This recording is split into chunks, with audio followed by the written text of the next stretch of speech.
마태복음 20장 3절 4절입니다. 자, 제목을 25세에서 35세까지 이렇게 정했습니다. 다 같이 할까요? 또 제3시에 나가보니 장터에 놀고 서 있는 사람들이 또 있는지라. 그들에게 이르되 너희도 포도원에 들어가라.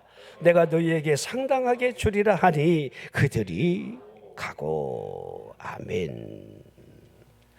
자, 이 마태복음 20장은요, 천국은 이렇게 시작하고 있어요. 천국이 이와 같다는 거예요. 포도원 주인이 품꾼을 얻으러 아침부터 일찍 나가서 정한 품삯을 약속하고 들어가서 일을 하라 그렇게 하신다는 거지요. 자, 어찌 보면요,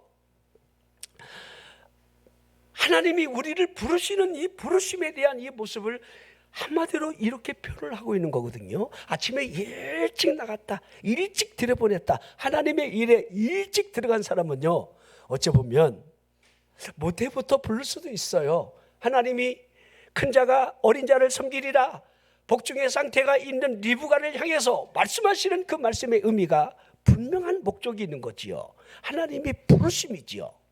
자, 어려서 부를 수도 있어요. 주일학교 시절에 누군가의 손길에 의해서 내가 그 하나님의 포도원 그 일터로 내가 들어갈 수 있다는 거지요. 자, 여기 오늘 본문은 제3시라 하고 있는데요, 제3시는 그러기에 인생의 25세에서 35세 정도 이렇게 볼 수가 있습니다. 자, 예수님께서 천국에 대한 비유를 하고 있는 겁니다. 일을 시킬 사람을 찾으러 이른 아침부터 나간 집주인과 같다. 하나님의 부름이 있다는 거죠. 하나님이 부르신다는 거. 여러분은 언제 부르셨는가요? 자, 여러분들이 스스로 하나님 앞에 부름을 받아서 나갔다 이렇게 말하지는 못하는 거지요.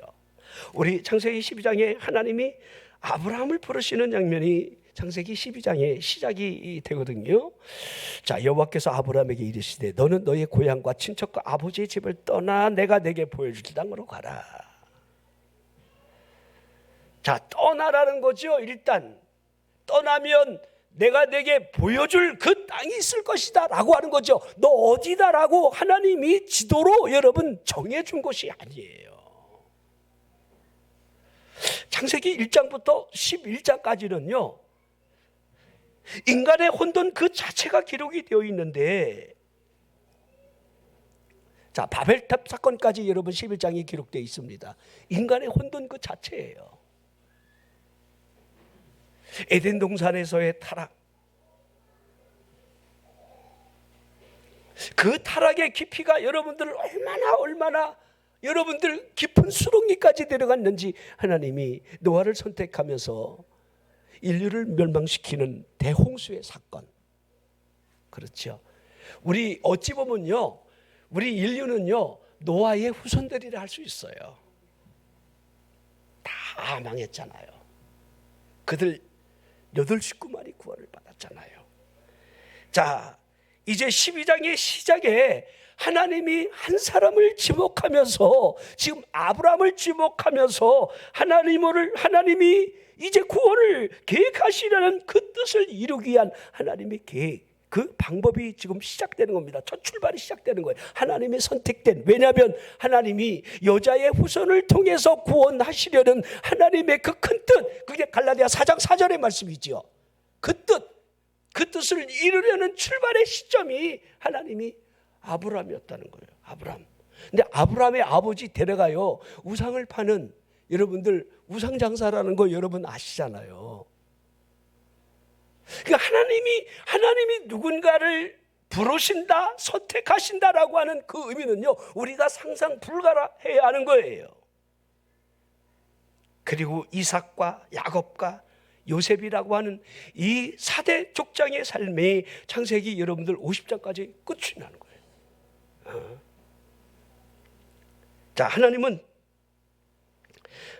그 한 사람을 부르시면서 하나님의 역사를 이뤄가고 있음을 우리는 똑똑히 볼 수가 있습니다.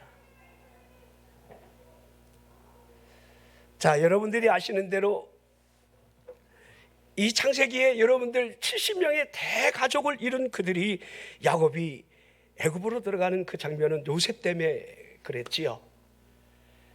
그 민족이 번성할 때에 애굽의 바로가 그들을 두려워하며 그들을 이제 억누르기 시작하죠. 그들을 마치 종처럼, 노예처럼 그렇게. 자, 람셋에서 여러분들 국고성을 짓게 하고 그 당시 여러분들이 알 수 있는 이 성들을 졌다라고 하는 것들이 여러분들 이집트에 뭐 스핑크스라든지 여러분들 그 피라미드라든지 이런 노예를 그들이 이스라엘 백성들이 했을 것이라고 하는 시대적인 이 배경을 볼 수 있어야 돼요. 그들이 얼마나 여러분들 잔혹하게 학대를 받았겠습니까? 지금도 여러분들 이 피라미드를 보면 불가사의한 일을 하잖아요. 그 일들을 어떻게 사람의 힘으로 뭐 기중기를 가지고 하는 것도 아니고 엄청난 여러분들 뭔가 이 기계가 있는 것도 아니었을 텐데 어떻게 그렇게 했을까? 그들의 노동력의 착취. 그들이 막 울부짖으면서 하나님 앞에 부르짖는 그 기도가 하나님 앞에 상달이 됩니다. 그 기간이 430년이 걸린 거예요. 430년. 근데 하나님이 그 소리를 들으시고 오케이 그러고 하나님이 한 아기를 보내주신 거예요. 이게 레위기예요. 한 아기를 통해서. 자, 모세가 건져졌다. 그 건져지는 시대적인 배경이나 여러분 바로 공주의 여러분들 바로의 공주의 아들로서 태어나는 모든 40년간의 문물을 배우고 자신의 힘으로 해보려는 그 일들이 그 미디안 광야에 그 미디안의 여러분들 그 광야에서 여러분들 40년 동안 목동으로 초가살이하는 그 모세의 모습을 한번 상상해 보시기를 바랍니다. 하나님이 더딘 겁니까? 그 구원을 이루기 위한 그 백성들의 기도 응답을 하나님이 그렇게 한 사람을 통해 하시는 이 일들이 그렇게 우리 눈으로 보면 더디다 할 수 있는 것 아니겠습니까? 그렇죠? 이제 나이 80이면 모든 것을 다 내려놓을 나이일 수도 있는데 하나님이 호렙산에서 그를 부르시는 그 장면을 출애굽기 3장에 기록되어 있는 겁니다. 그렇죠?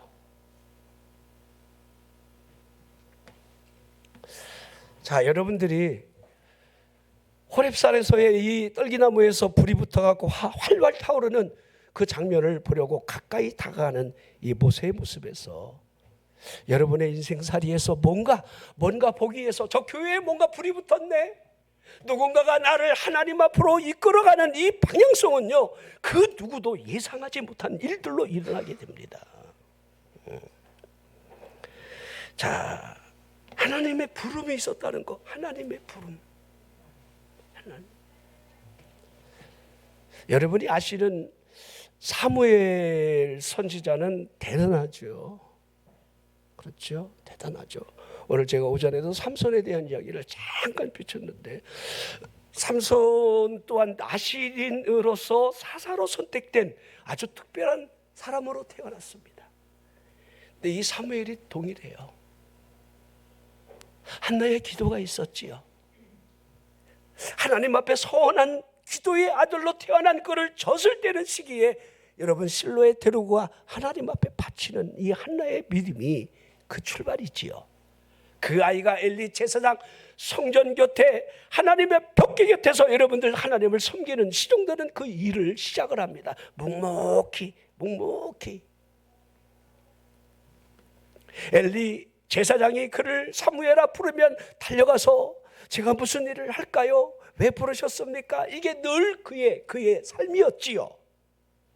자, 그런데 여러분들 이 하나님이 부르시는 이 부름 앞에 하나하나 순종하는 그 순종하는 사람이 있고요.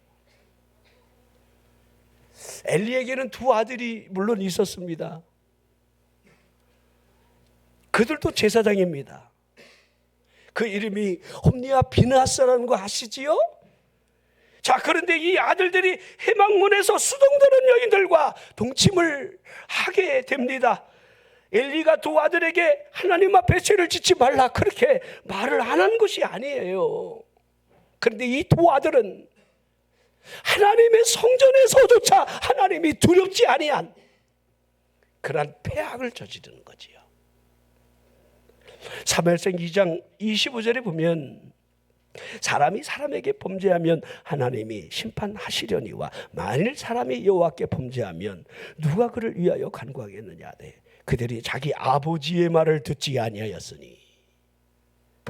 잘 보세요. 말씀도 뜨잖아. 말씀을 자꾸 뚫어지게 보세요. 이는 여호와께서 그들을 죽이기로 뜻하셨음이더라. 하나님이 죽이기를 뜻하신 사람들이 있다는 것을 그대로 보여주고 있습니다.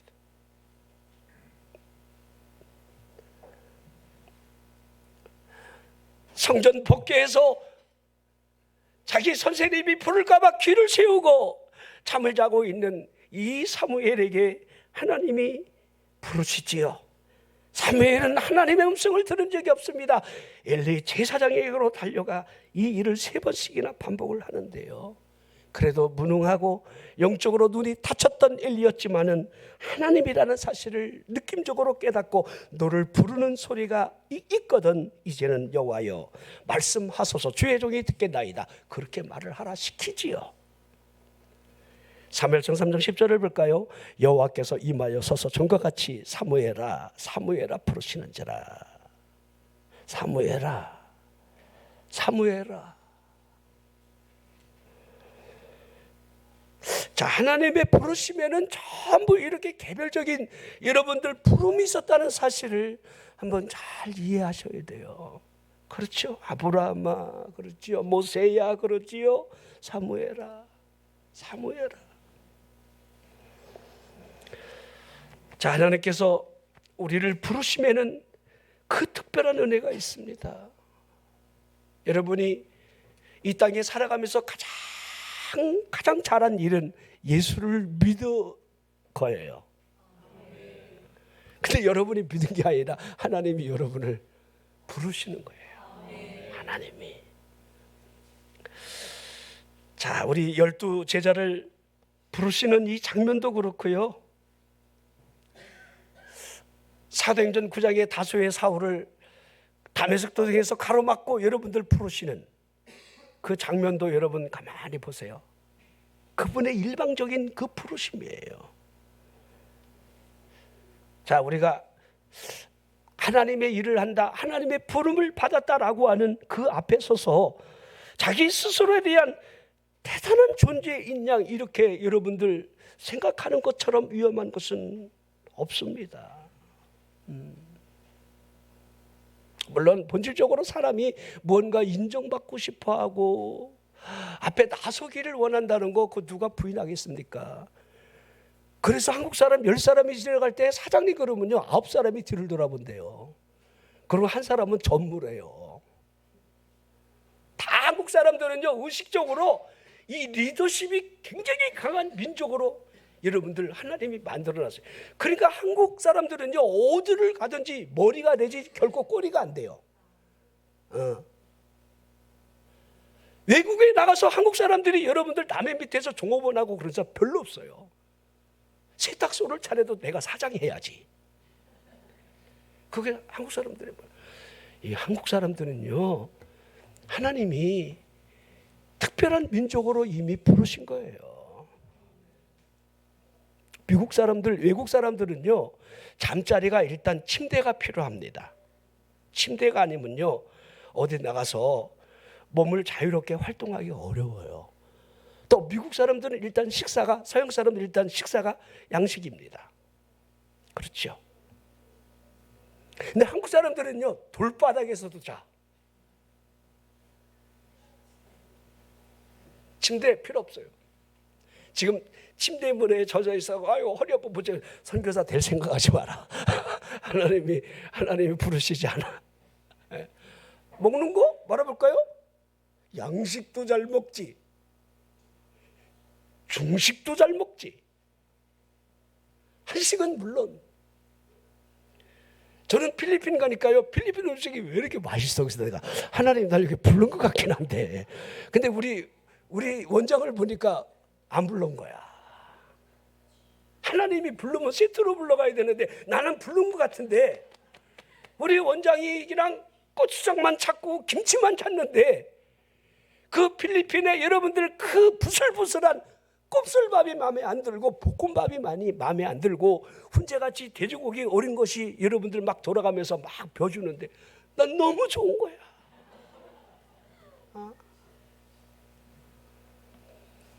자, 우리가 여러분들 평범하게 뭔가를 하나 이렇게 생각을 할 때에도 우리 마음은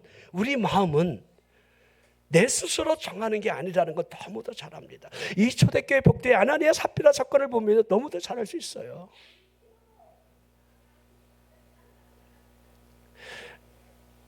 그 사장 끝에 여러분 이렇게 시작하죠.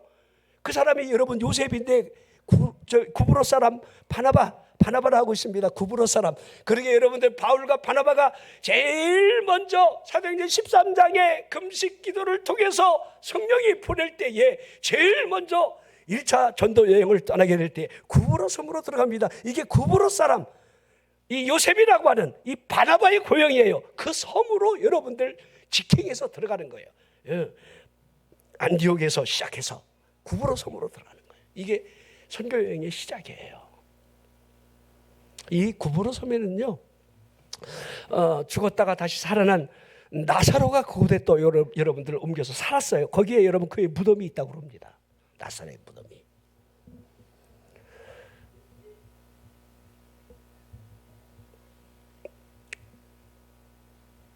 자, 그러면서 이 아나니아 삽비라가 등장을 합니다. 왜 그렇게 대비를 시킬까? 구브로를 먼저 내놓고 아나니아 삽비라가 등장하는데, 구브로 7 집사를 세울 때 믿음과 성령이 충만한 사람을 여러분들 구제하는 일을 하기 위해서 뽑지요. 7 집사를 선택하지요. 자, 그런데 보십시오. 믿음과 성령이 충만한 사람과 아나니아 삽비라가 그들이 집을 팔아 자신의 것을 팔아서 사도들 앞에 발 앞에 두는 이 장면을 사도행전 5장 3절에 이렇게 표현하고 있습니다. 베드로가 이르되 아나니아야 어찌하여 사단이 내 마음에 가득하여 네가 성령을 속이고 땅값 얼마를 감추었느냐. 자, 이걸 대비시켜서 우리에게 보여주고 있습니다. 우리들이 삶의 방향성에서 하나님을 섬겨나갈 때에 부름받은 자세가 어떠해야 하는지를, 이 안의 것이 얼마나 우리가 진실되이 하나님의 성령의 사람이 되어야 하는지를, 성령을 속이는 그 이유는 사탄이 마음에 가득했기 때문이겠지요. 둘이 충돌을 하고 있는 거지요. 우리는 좁은 영역 안에 살아가고 있으면서 자신의 자리가 사라질 때에 그 빈자리가 클 거야라는 이 착각을 할 때가 많아요. 내가 이 교회에서 사라지면 이 교회에 힘들 거야. 그런 생각하면 안 돼요. 절대로 안 돼요. 어찌 보면 교회가 크면 클수록, 자, 일꾼들은 자기가 앞다퉈서 하겠다고 하는 그런 현상들이 일어나는데, 제가 옛날에 우리 금산제일교회 우리 학생들 그 장로님들이 10대 분이 오셨더라고요. 그래도 많이 보던 분이 와서, 그때 안수 집사 경찰이었거든요. 근데 퇴직을 했어. 근데 장로가 됐어, 이분이. 그래서 이분이 젊은 장로지요. 이제 퇴직한 지 얼마 안 됐으니까 그분이 교회 버스를 운전을 해. 퇴직하고 나서 내가 뭘 할까? 주를 위해서 뭘 할까? 이 생각하다가 대형 면허를 따갖고 교회 버스를 자기가 운전하는 거예요. 이 장로님이. 일평생 여러분들 이거 경정이 이거 뭐라 그래요? 2개 달고 은퇴하셨는데,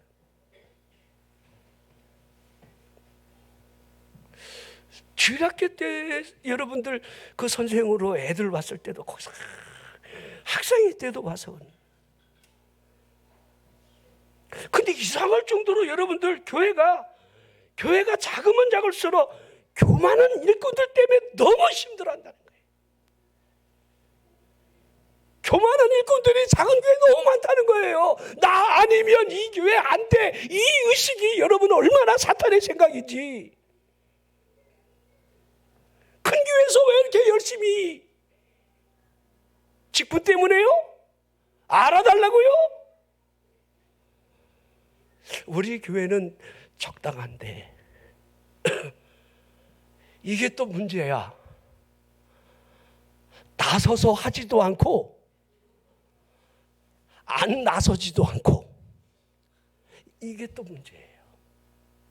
그래서 저는요, 이왕 시험 들어도 교회가 컸으면 좋겠다. 우리 교회 재건축하고 여러분들 천성 만들면 목회하면서 여러분들 가장 목사가 힘든 게 뭔지 알아요? 이별의 아픔이에요. 성도들의 배신. 그 배신도 이유가 있어요. 없는 게 아니에요. 목사님이 너무 설교 시간에 소리를 지른다든가.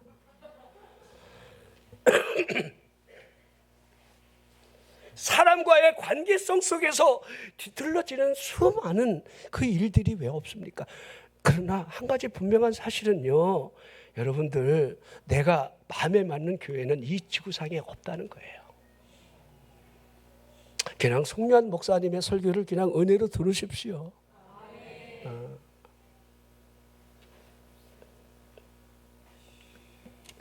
자, 이게 여러분들 우리에게 가르쳐주는 교훈이 이거지요. 착각이라는 거지요. 착각. 자, 오늘 본문을 다시 한번 여러분들이 이해를 한번 했으면 좋겠습니다. 하나님의 일을 위한 그 포도원의 주인이 불러서 그를 집어넣었다는 사실입니다. 자, 이른 아침부터, 그리고 한 데나리온의 품삯을 약속한 거지요. 자, 제가 아침 일찍부터, 어린 아이 때부터 모태로부터 들어가는 그런 일꾼도 있을 거고, 제3시라고 하는 읽은 이 본문의 말씀은 대략 25세에서 35세 정도 그 시기라 제가 해야 한다 했습니다. 그리고 6시에도, 제9시에도 주인이 또 나가서 놀고 있는 이들을 너도 들어가라, 너도 들어가라. 자, 그리고 11시인데도 장터에 놀고 있는 사람들을 주인이 왜 아직까지 놀고 서 있느냐? 우리를 지금 일을 시키는 사람이 없습니다. 너희들도 들어가서 일을 하라 그러지요. 자, 마태복음 20장 7절에 나와 있습니다. 이르되 너희를 어찌하여 종일토록 놀고 여기 서 있느냐? 이르되 우리를 품꾼으로 쓰는 이가 없음이니이다. 너희도 포도원에 들어가라. 어허. 자, 이게 여러분, 하나님이 일할 수 있는 기회를 주신다는 것을 보여주고 있는 겁니다. 제11시까지 기회가 없던 그들에게 포도원에 들어가 일을 하라는 하나님의 이 한없는 은혜, 이걸 어떻게 설명을 해야 하겠습니까? 일할 수 있는 이 기회를 주신다는 이 사실 앞에 우리의 의지 안에 하나님을 섬기려는 마음이 있다는 사실은 마치 그분이 너도 포도원에 들어가 일을 할래라고 하는 하나님의 부르심이 있다는 사실을 봐야 됩니다. 그 누가 나를 포도원에 들어가 일할 수 있도록 써달라, 여러분, 한 사람이 있겠느냐 이 말입니다. 누가 놀고 있다가 갑자기 일을 하기 위해 포도원에 들어가겠습니다, 이렇게 하는 사람이 있단 말입니까? 여러분이 예수 그리스도를 믿어 하나님의 자녀가 되는 일은, 여러분들이 갑자기 나 하나님의 자녀 되려는 이런 사람이 누가 있습니까? 나 가족이 나 예수 믿겠다 이지. 주한이가 같이 가자니까 그래서 오는 거야. 주한이한테 너 평생 고맙게 생각해. 빚진 거야. 사랑의 빚, 복음의 빚.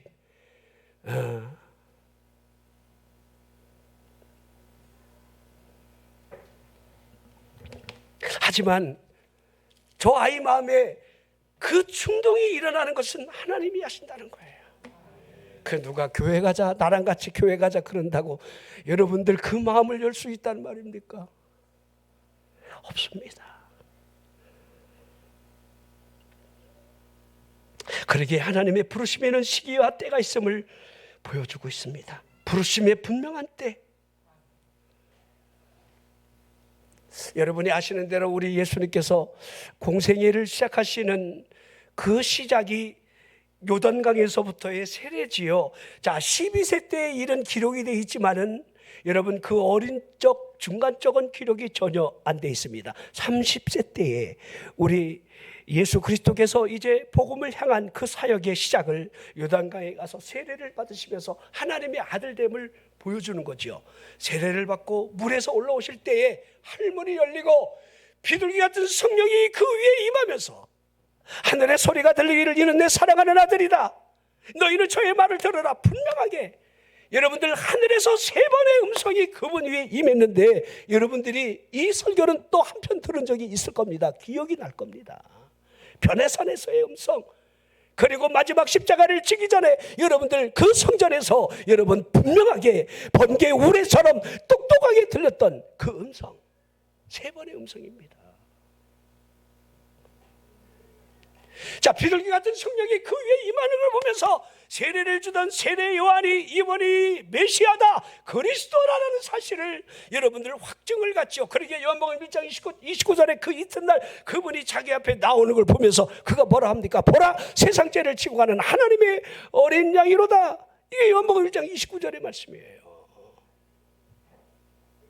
여러분들은 무엇을 보고 있습니까?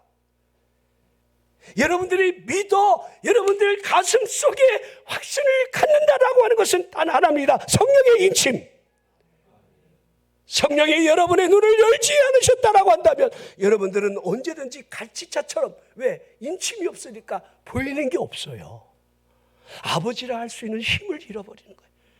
하나님이 아버지라는 사실을 모르는 거예요. 하나님의 마음을 볼까요? 여러분이 잘 아는 누가복음 15장에 여러분들 탕자의 비유가 나오는데, 탕자의 비유가 여러분들 그 전에 2가지 비유가 더 나와요. 그 전제 조건이 뭐냐면 예수님에게로 몰려드는 세례인들, 그 죄인들, 그들과 식사하고 그들과 대화를 하고 그들에게 복음을 전하는 저 예수 그리스도, 바리새인 서기관들이 볼 때는 매우 못마땅해 했다는 거예요. 아, 저 선지자가 아니야, 저럴 리가 없어. 자, 여러분이 아시는 대로 모든 동네 사람들이 알고 있는 그 죄인된 여인이 여러분들 시몬 바리새인 집에 와서 여러분들 옥합을 깨뜨리는 사건이 있습니다. 그때 시몬이 마음에 뭐라고 그럽니까? 저분은 선지자가 아니야 그러잖아요. 이죠? 우린 다 알고 있는데 저 여자가 어떤 여자인지. 근데 어떻게 저 여자, 저런 죄인과 저분은 저렇게 한단 말인가? 용납한단 말인가? 그럼 선지자는 어떻게 됩니까? 선지자는 다 쫓아내야 돼요? 난 여러분 사랑합니다. 쓰나미가 갑자기.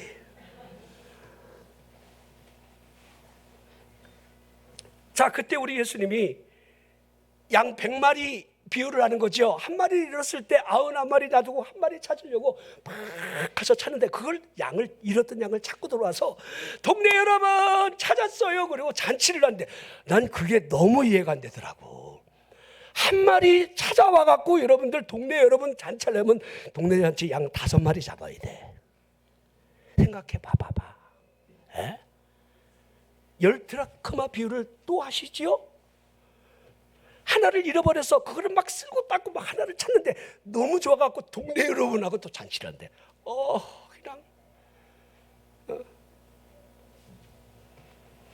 그리고 3번째가 탕자의 비유예요. 한 아버지가 있는데 2 아들이 있었대. 근데 아버지 죽으면 그 유산 줄 거 나 미리 좀 주시면 안 돼요. 그러니까 하도 땡가 보니까 아버지가 그냥 확 줘버렸대. 다 분기대로 2 아들 다 준 거예요. 근데 큰아들은 그냥 아버지 그냥 옆에 있는데, 둘째 이놈이 아멘도 안 하고 항상 문제였어. 그러고 싹 정리해갖고 타국으로 간 거야. 튄 거야. 지금 말하면 여러분들 서울로 튀고 부산으로 튀고, 서울 부산 정도는 튀어야죠. 여기 가까운데 온양으로 튀고 이래서는, 공주로 튀고 이런 거는 뭐 튀는 게 아니니까. 창기와 더불어 다 재산 말아먹고 그해 흉년이 되니까 먹을 게 없어서 쥐염 열매, 돼지들이 여러분들 먹는 그 열매, 쥐염 열매가요 실은 굉장히 맛있는 거예요. 근데 돼지들의 먹이로 썼어요. 그것마저 배불리 먹을 수가 없어. 흉년이 되니까. 그때 돌이키지요. 생각을 하죠. 우리 아버지 집에는 품꾼이 많고 먹을 게 얼마나 많은데 아버지께로 가야 되겠다. 아버지께로 가야 되겠다. 그리고 방향을 전환하지요. 회개가 여러분들 메타노니아, 방향 전환이에요. 여러분 힘겨워요? 어려워요? 기도하겠다는 방향을 전환하시기를 바랍니다. 하나님께로 돌아가야 되겠다. 하나님 앞에 엎드려야 되겠다. 믿음 생활 잘 해야 되겠다. 이렇게 하면 안 되지. 이렇게 살면 죽지라고 하는 생각의 변화. 이게 여러분들 회개입니다.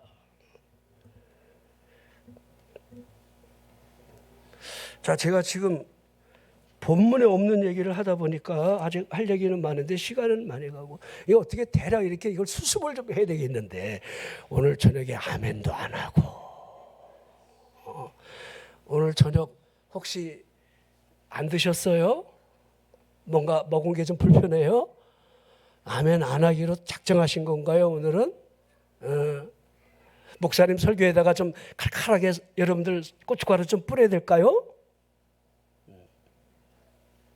우리 원장님이 가끔 그래. 여보, 난 당신이 소리만 지를 때 이런 소리 나면 너무 은혜가 사라진대. 근데 내가 그래요? 소리를 지르다 보니까 이러는 것 같아. 근데 부드럽게 하면 아멘을 안 해. 여기에 끼어 있는 거야, 제가. 자, 좋은 말 할 때 아멘 크게 하시면 설교가 원점으로 제자로 잘 들어와서 이게 마무리를 줄 것 같은데. 아멘. 자, 하나님의 부르시는 이 기회보다 축복이 어디에 있겠습니까? 알고 있습니까? 모태신앙으로 태어나는 게 얼마나 복인데, 부모에 의해서 어릴 때 여러분들이 5살, 7살, 10살, 이제 여러분들 초딩 때 여러분들이 교회에 나와 하나님을 섬기면서 포도원에 들어갔다는 사실이 얼마나 큰 축복인데, 하지만 중년의 시기도 있을 수도 있고 노년의 시기가 될 수도 있다는 겁니다. 날이 저물어가고 근심의 주림이 이마에 깊이 새겨있는 그때에 백발의 서리가 머리 위에 촉촉하게 임해 있을 때에 그 부름이 있다는 사실은 가장 복된 영혼이라 할 수가 있습니다. 우리 40 넘어서 여러분들 부름받은 거는요, 기적이에요. 실은요, 어려워요. 구원받을 가능성이, 여러분 세상 물결이 그 심령을 치기 때문에 여러분 은혜의 풍랑 안으로 여러분 들어가기가 어려워요. 그러게 오늘 이 말씀을 보면서 하나님이 부르심에는, 하나님이 주시는 기회에는 차별이 없다는 것을 보여주고 있습니다. 설교자가 아무리 유창한 언변으로 여러분들 설득을 할 수는 있어도 그 영혼이 하나님의 자녀가 되게 하는 것은 별개의 사실이에요. 사람의 마음을 움직이는 그 열쇠는 그분만이 쥐고 있습니다. 자, 볼지어다 내가 문 밖에 서서 두드린다. 그분만이 두드리는 거예요. 그 음성이 들려져서 마음의 문을 열고 주여 오시옵소서 하는 것은 여러분이 하는 거죠. 그 문을 누가 엽니까? 계시록 3장 7절에도 빌라델피아 교회 사제에게 편지하라. 거룩하고 진실하사 다윗의 열쇠를 가지시니 곧 열면 닫을 사람이 없다. 그분이 열어야 돼요. 누가 열겠습니까? 누가 닫겠습니까? 자, 유대인들은요, 여름이든 겨울이든, 자, 낮이라고 하는 표현은요, 대략 12시가 기준인데요. 그러니까 제3시를 볼 때 인생이 가장 그 힘이 왕성할 때라 이렇게 보는 시기, 25살에서 35살의 나이, 인생 절정의 시기라 할 수 있습니다. 반면에 이 제3시라는 이 말은요, 부름받은 시간에 이른 아침은 이미 이뤘다는 거예요. 그래도 인생의 절정기를 살아가는 그 시기에 하나님의 부름이 있었다. 이 귀한 시간을 잃어버려서는 안 된다는 겁니다. 제3시. 또 그 다음 시면 어떻습니까? 하나님 날 부른 그 시간이 가장 중요한 거죠. 여러분의 인생의 어느 때가 가장 좋은 때입니까? 지금이에요. 10년만 젊었더라도 그런 소리 하지 마. 10년 후가 또 있을 때는 어떡하려고 그래요? 지금 내 나이가 미친데요. 나이 묻지 마. 하나님 나이를 물은 적이 없어. 나이가 무슨 훈장입니까? 벼슬입니까? 예? 난 우리 주집사님도 뭐 용기에 참 칭찬하고 싶어요. 엊그저께 보니까 90이 다 된 할아버지가 고등학교 졸업하더구만. 90이 다 됐는데 이제 대학교도 가겠대. 내가 박수 쳐줬어요. 내가 아는 분이 아니라니까. 참 훌륭하다. 참 멋있다. 우리 젊은이들이 본받아야 돼요. 여러분이 이 땅에 남은 때를 누가 정한단 말입니까? 내가 언제까지 공부를 하고 언제까지 일을 하다가 언제까지 여러분들 즐기다가 간다. 이걸 여러분들이 어떻게 정하느냐 이 말이에요. 제가 분명한 사실은요. 그렇게 집안 째짓고는 아껴서 쓰고 여러분 잔소리하던 그 여자가 죽으니까 다른 여자가 펑펑 쓰더라는 걸 난 체험한 사람이에요.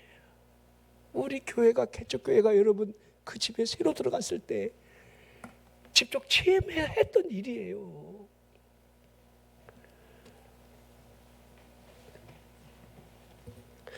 자, 우리는 하나님의 부름이라는 이 엄청난 복을 받았습니다. 하나님 날 부르셨다는 거. 자, 오늘 읽은 이 본문 안에 그대로 집주인이 일할 사람을 계속 찾으러 돌아다니죠. 장터에서 놀고 서 있는 사람들, 이렇게 기록이 되어 있습니다. 놀고 서 있는 사람들. 자, 우리 인생의 여러분들 가치관이나 그 목적이 장터에 놀고 있는 것처럼 보여질 때가 있습니다. 어떠한 사람은 힘겹게 일을 하지만은 일을 하고 있는 진정한 가치가 무엇인지를 알지 못한 채로 무익한 삶을 여러분들 종교를 할 때가 있어요. 살아가는 모든 시간이 하찮은 목표가 될 수도 있다는 겁니다. 이것 때문에 내 인생을 살아왔단 말인가 하는 것. 설령 원하고자 하는 것을 이루었다 할지라도 그것이 아무런 의미가 없다는 사실을 뒤늦게 알고는 몸서리치는 여러분들 삶을 살아간 사람들이 있다는 거예요. 이걸 무익하다 그러는 겁니다. 자, 그들이 원하는 의도를 분명하게 그분이 제시를 하고 있는 게 마태복음 20장 4절의 말씀이에요. 그들에게 이르되 너희도 포도원에 들어가라. 너희도 포도원에 들어가라. 내가 너에게 상당하게 주리라.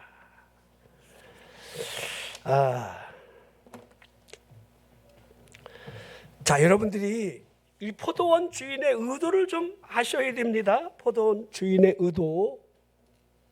자, 이게 그리고 설교를 한번 여러분들이 하나님의 마음을 좀 읽어봤으면 좋겠다는 그 결론이 될 겁니다. 하나님의 마음. 우리 11시라는 말은요, 이제 일할 시간이 1시간 남았다는 거예요. 자, 인생으로 말하면 거의 종칠 시간이에요. 그런 사람을 포도원에 들어가서 여러분들 정한 그 품삯을 주려고 하는 의도, 그러니까 상 주시려고 하는 의도가 있는 거예요. 품삯을 필요하니까 그 하늘에서 상급을 받기를 원하는 그분의 의도. 너 들어가서 일해, 내가 상을 줄게. 자, 우리 누가복음 15장에 큰아들 얘기 잠깐 했지요. 집안에 있는 탕자 불평하고 원망하죠. 아버지, 저 새끼 위해서 송아지 잡는 게 웬 말입니까? 내 친구를 위해서 나는 지금까지 아버지 곁에서 굳은 일 다 하면서 아버지 섬겨왔는데 염소 새끼 한 마리 안 잡아주더니만 저 아버지 재산 말아먹고 온 저 새끼한테 소 새끼가 웬 말이고 조누복이 뭐며 금가락지 팔가락지가 뭡니까? 아버지 막 열받아갖고 내가 성경을 자세히 봤더니요, 애가 집에서 방황해. 집 안을 안 들어가. 그러니까 아버지가 그걸 알고 들어가서 얘야 달래고 있어. 아버지가 하나님 참 좋으신 분이 막 달래갖고.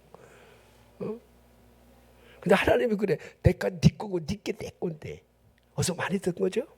너 왜 그래? 야, 아침 9시에 들어간 사람 볼까요? 5시에 퇴근하는데 4시에 들어가고 여러분 1시간 일하고 퇴근하는 사람한테 한 데나리를 딱 주는 걸 본 거예요. 딱 목격, 딱 비디오에 찍혔어. 3시에 들어가서 한 2시간 일하는 사람 보니까 한 대를 맞네. 9시에 우리는 9시에 들어갔잖아. 대가가 엄청날 것처럼 느낀 거예요. 근데 딱 돈을 주는데 한 데나리를 주는 거예요. 건드리면 폭발함. 갑자기 여러분들 흑암이 몰려오면서 주인한테 막 대들기 시작하죠. 성경 좀 읽어봐봐. 졸지만 말고. 내가 지금 이 얘기 여러분들 성경 얘기하는 거예요. 제가 요새 여러분 설교가 성경 얘기 외에는 잘 안 하지요. 갑자기 얘가 여러분 뛰쳐나오면 설교가 망한다는 걸 내가 알기 때문에 돈, 여자 이러면 안 되거든. 자, 하나님의 마음. 그러면서 이렇게 결론이 이거예요. 먼저 된 자라서 나중될 자가 있고 나중된 자라서 먼저 될 자가 많으리라. 딱. 근데 그 의도를 저는 알아요. 하나님이 상 주시기를 원해요. 일을 하라는 거예요. 그렇죠? 연애의 전도를 받고 회개하는, 금식하는, 좌우를 분별하지 못하는 12만 명의 여러분들 그 가련한 영혼을 구원하시는 하나님의 의도. 그러나 여러분들 요나가 생각할 때는 우리의 원수요, 이 아수르 군인은 아주 잔악하기로 유명합니다. 포로를 끌고 갈 때 코와 코를 꿰갖고 끌고 가요. 이스라엘 백성들이 얼마나 그 백성으로 인하여 여러분들 어려움을, 우리가 일본 사람들을 생각하면 일본 사람이라고 얘기하는 것도 점잖은 표현이. 자, 이제 결론을 내려볼까요? 자, 여러분들 주인의 마음, 나는 이게 여러분들에게 좀 와닿았으면 좋겠어요. 하나님의 마음. 그 1시간 일하는데 품삯을 주려고 하는 그분의 의도가 뭘까? 그분이 자, 우리 히브리 11장 믿음장의 6절이 딱 여러분 중간에 박혀있는 결론이라 하고 있죠. 자, 1절에 믿음은 바라는 것들의 실상이요, 믿음은 바라라. 바라야 된다. 바라는 대로 된다. 실상으로 드러난다. 믿는 건 바라는 거다. 엄한 거 바라보지 말고 주여, 주여 역사하소서. 난 이렇게 될 줄 믿습니다. 주여, 하나님이 이렇게 하십니다. 하나님 바라라는 거예요. 그냥 낙심해갖고는 내가 뭘 하겠어, 내가 무슨 못해, 어차피 못하게 돼 있어, 무슨 네가 무슨 빽이 있어, 능력이 있어, 지혜가 있어, 못해, 어차피 그거 못하지만 하나님이 하신다. 바라보라는 거예요. 믿음은 바라는 것들의 실상이요, 보지 못하는 것들의 증거가 있다는 거예요. 이게 삶의 여러분 간증이라는 거예요. 이것이 나의 간증이요.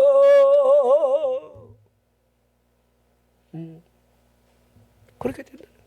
자, 6절에 말했어요. 믿음이 없이는 하나님을 기쁘시게 하지 못하나니 하나님께 나아가는 자는 그가 반드시 살아계신 것과 또한 그가 자기를 찾는 자들에게 뭘 주셔? 뭘 주셔? 그거야, 그거. 상 주시는 이심을 바라보는 믿음이 여러분들, 이게 진짜 믿음이라는 거예요. 여러분, 상 주시는 하나님을 바라보십시오. 그 의도가 천국은 하면서 여러분들 포도원 사건으로 그대로 드러나요. 들어가서 일해. 내가 너에게 상당하게 줄 거야. 들어가서 일해. 여러분 일하세요. 일하기 싫으면 안 돼. 계속 놀고 있으면 갈 곳은 지옥밖에 없어요. 지옥에서는 일할 시간이 없어요. 기도할 시간도 없고 찬양할 시간도 없고, 거기서는요 물 한 방울만 이렇게 이미 성경의 비디오로 우리 예수님이 한 편을 찍어서 우리에게 보여주고 있습니다. 그때 가서 후회하지 말고. 그러게 여러분 복음상가에 이런 말 했습니다. 있을 때 잘해. 기도하겠습니다.